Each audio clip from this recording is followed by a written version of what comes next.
বারান্দায় গিয়ে দেখি একাদশীর শড়ি, ব্লাউজ আর একটা ছোট লাল রঙের কাপড় দড়িতে দিয়েছে শুকানোর জন্য। আমি দেখে বুঝলাম যে ও তাহলে টা পরে। লাল কাপড়টা দেখে আমার ইচ্ছে হলো একটু ছুঁয়ে দেখার। একটু দেখার পর সেটা সুগন্ধ নিলাম। বেশ ভালো লাগছিল। আমার একটা হালকা আতরের মতো ঘ্রাণ ছিল। আমি রাজ, কলকাতায় থাকি, বয়স ২৮, পড়াশোনা করি। কলকাতায় চাকরির জন্য পরীক্ষা দিছি। বাবা মা নেই, কলকাতার বাড়িতে একা থাকি। সারা দিনই বাড়িতেই থাকি। তো ঘরের কাজ করবার জন্য একজন লোকের দরকার ছিল। গ্রাম থেকে অনেক মেয়ে মানুষ আসতো শহরে কাজ করবে বলে। তাদের এই মধ্যে একজনের নাম একাদশী। কথা বলে একাদশীকে কাজের জন্য রাখলাম। ১,০০০ টাকা দিতাম প্রতি মাসে। ও সকালে আসতো, আমার দুটো ঘর মুছতো, বাসন মাজতো, রান্না করে দিত, বিকেলে চলে যেত। আমি একাই থাকি বাড়িতে। এবার বলতে হয় একাদশীর শরীরের বর্ণনা।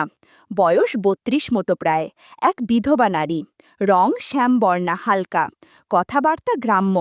একটা মেয়ে আছে ১০ বছরের, সে গ্রামে থাকে। একাদশীর প্রাণবন্ত নারী, মুখশ্রী মোটামুটি ভালোই। অবসর সময় বিড়ি টানে। সকালে কাজ করে রাতে কোনো একজনের বাড়িতে থেকে যায়।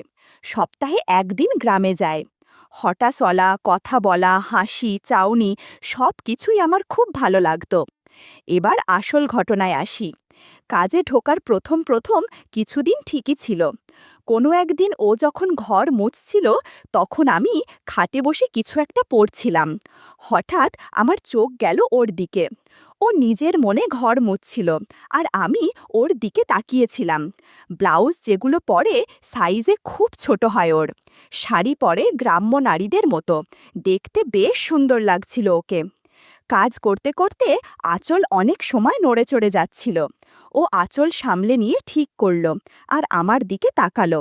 তাকাতেই আমার সাথে ওর চোখাচোখি হলো, আর আমি লজ্জায় চোখ নামিয়ে নিলাম। সেদিনের মতন আর কিছু করার সাহস পাইনি। আর পর থেকেই ও যখনই ঘর মুছত, আমি খাটে বসে থাকতাম। আমার এত সব কাণ্ড কারখানায় ও হয়তো বুঝতো অনেক কিছুই, বা হয়তো বুঝতো না, কিন্তু কিছু বলতো না।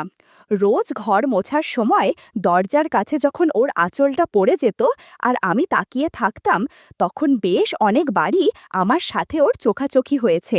ও আমার চোখের দৃষ্টি দেখেই নিজে সামলে নিত।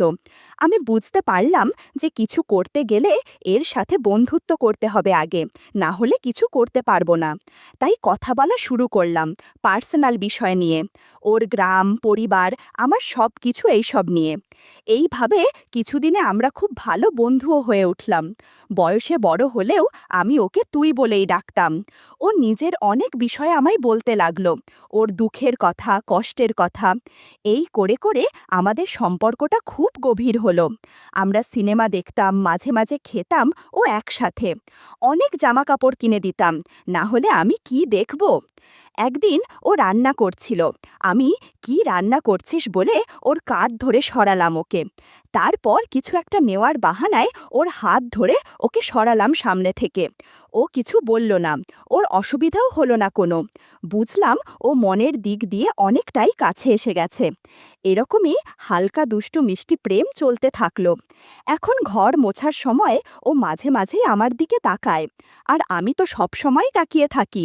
চোখে চোখ পড়লেও আমি চোখ নামিয়ে নি না, সাহস করে তাকিয়েই থাকি। ও কিছু বলে না, আবার নিজের কাজ করতে থাকে। একদিন ও বারান্দায় দাঁড়িয়ে কিছু ভাবছিল। আমি পিছন থেকে গিয়ে জিজ্ঞাসা করলাম, কিরে কি ভাবছিস? ও উত্তর দিল, কিছু না তো, এমনি। আমি এবার সাহস করে ওর হাতটা ধরলাম, আর জিজ্ঞাসা করলাম, তুই আবার বিয়ে করলি না কেন? উত্তরে ও হেসে বলল, কি যে বলো, আমাদের গ্রামে কি দুবার বিয়ে হয় নাকি? আমি এমনিই ভালো আছি, কেন বলো তো? আমি হেসে বললাম, তুই কত ভালো আছিস সে তো দেখতেই পাচ্ছিস, সারা দিন খেটে মরছিস। একটা ভালো সঙ্গী পেলে তোর ভালো হতো, যে তোর খেয়াল রাখতো আর তুই শুধু তার খেয়াল রাখতি।